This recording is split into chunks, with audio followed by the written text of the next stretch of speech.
Hello everyone, good morning. কেমন আছো সবাই? আশা করছি সবাই ভালো আছো। আমরাও খুব ভালো আছি। এই দেখো, এই রিসোর্টটাতে আমরা স্টে করেছিলাম মন্দারমণিতে। খুবই ভালো ওদের সার্ভিস, আর রুমগুলো খুব সুন্দর। আর আজকে আমরা বেরিয়ে যাচ্ছি কলকাতার জন্য। তারপর দিন আমরা যাব সুন্দরবন।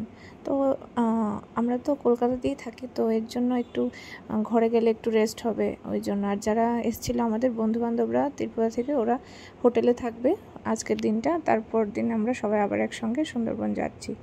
এই দেখো, সকালবেলা মানে সমুদ্রের ধারে মানে হাঁটতে বা বসে থাকতে এত ভালো লাগে। মানে তুমি এই জায়গাতে সারা দিন বসে থাকলেও তোমার কোনো বোর ফিল হবে না। মানে আমি তো সারাক্ষণ, আমি ঘরে থেকেছি কম, কিন্তু সমুদ্রের ধারেই আমি সময়টা বেশি কাটিয়েছি এই জায়গায়। আর আমরা যে রিসোর্টটাতে ছিলাম, তার রিসোর্টের পেছন দিকটাতেই এত সুন্দর রাস্তা সমুদ্রে যাওয়ার। এদিকে যতগুলো রিসোর্ট আছে সবগুলোতেই এরকম রাস্তা হয়তো বা থাকে, আমি ঠিক জানি না। রাস্তা দিয়ে মানে হেঁটে যাওয়ার সময় একটু দেখলাম যে হ্যাঁ, রিসোর্টের পেছন দিকটা থেকে মানে রাস্তা মানে ওরা করে দেয় হয়তো সমুদ্রে নামার জন্য।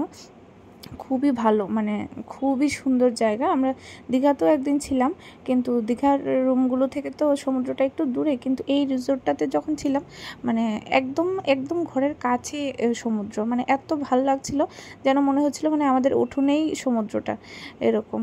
তো আমি কতবার গেছি ওই সমুদ্রের ধারে, ঘরেই কম রয়েছি আমি। এত বাতাস, এত ভালো লাগছিল, রোদ কিচ্ছু মানে গায়ে লাগে না তখন। আর আগের দিন রাত্রি আমি প্রায় মানে আমরা কয়েকজন প্রায় একটা অবধি আমরা মানে সমুদ্রের ধারে বসেছিলাম। ওইখানে একটা বাঁশের মানে বসার জায়গা ছিল, বাঁশ দিয়ে তৈরি করা ওরকম। ওপরে আবার মানে টিনের চালও ছিল ওরকম। মানে এত সুন্দর জায়গাটা, মানে আর এই রিসোর্টটা থেকে মানে সমুদ্রের ভিউটা এত সুন্দর দেখাচ্ছে। আর মানে রিসোর্ট থেকে যে সমুদ্রে যাওয়ার রাস্তাটাও খুবই ভালো, মানে খুবই সুন্দর লাগছিল।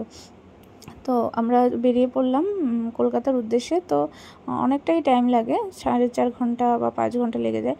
তার মাঝে আমরা একটু খাওয়া দাওয়া করবো। প্রথম একটু ব্রেকফাস্ট করে নেবো হালকা, তারপর দুপুরে আবার একটু খাওয়া দাওয়া করবো, কারণ আমাদের সঙ্গে মানে বাচ্চারা তো আছে, ওরা তো আর এতক্ষণ না খেয়ে থাকতে পারবে না। তো ওদের খাওয়ার জন্য আমরাও দাঁড়াবো, আমরাও খাবো।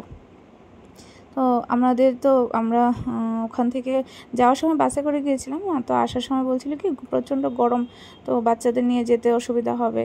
তো ওই জন্য আমরা দুটো স্করপিও গাড়ি করে নিয়েছিলাম, 5জন করে আমরা গিয়েছিলাম। এখানে আমরা নেমেছিলাম খাবারের জন্য। দেখো, সবাইকে হাই বলতে বলছিল, সবাই হাই বলছে। তো এই যে খাওয়া দাওয়া করে ব্রেকফাস্ট করে আমরা বেরিয়ে পড়লাম। তো দুপুরবেলা একটু দাঁড়াবো, আবার একটু খাওয়া দাওয়া করবো।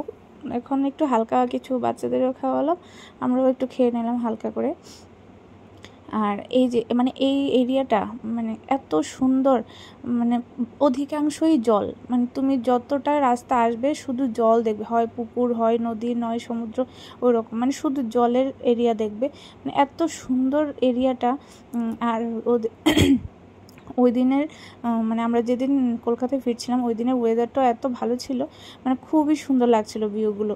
এই দেখো, এই রেস্টুরেন্টটাতে আমাদের যে ড্রাইভার ছিল ওই দাদা বলছিল এখানে নাকি কম রেঞ্জের মধ্যে ভালো থালি পাওয়া যায়।